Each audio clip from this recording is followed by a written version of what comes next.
बड़ा बनने के लिए बड़ा सोचो। अत्यंत गरीब परिवार का एक बेरोजगार युवक नौकरी की तलाश में किसी दूसरे शहर जाने के लिए रेलगाड़ी से सफर कर रहा था। घर में कभी कभार ही सब्जी बनती थी, इसलिए उसने रास्ते में खाने के लिए सिर्फ रोटियां ही रखी थी। आधा रास्ता गुजर जाने के बाद उसे भूख लगने लगी और वह टिफिन में से रोटियां निकाल कर खाने लगा। उसके खाने का तरीका कुछ अजीब था।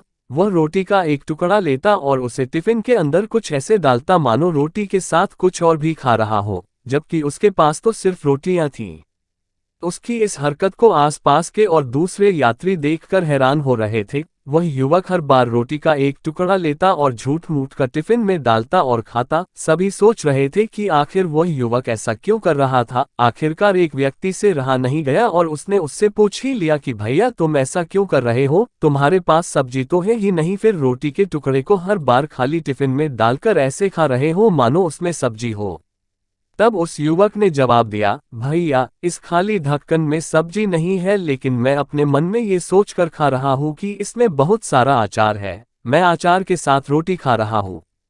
फिर व्यक्ति ने पूछा, खाली ढक्कन में अचार सोचकर सूखी रोटी को खा रहे हो तो क्या तुम्हें अचार का स्वाद आ रहा है? हाँ, बिल्कुल आ रहा है। मैं रोटी के साथ अचार सोचकर खा रहा हूँ और मुझे बहुत अच्छा भी लग रहा है, युवक ने जवाब दिया।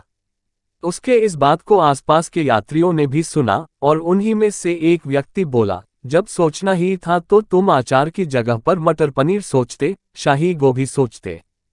तुम्हें इनका स्वाद मिल जाता। तुम्हारे कहने के मुताबिक तुमने अचार सोचा तो अचार का स्वाद आया, तो और स्वादिष्ट चीजों के बारे में सोचते तो उनका स्वाद आता। सोचना ही था तो भला छोटा क्यों सोचे, तुम्हें तो बड़ा सोचना चाहिए था।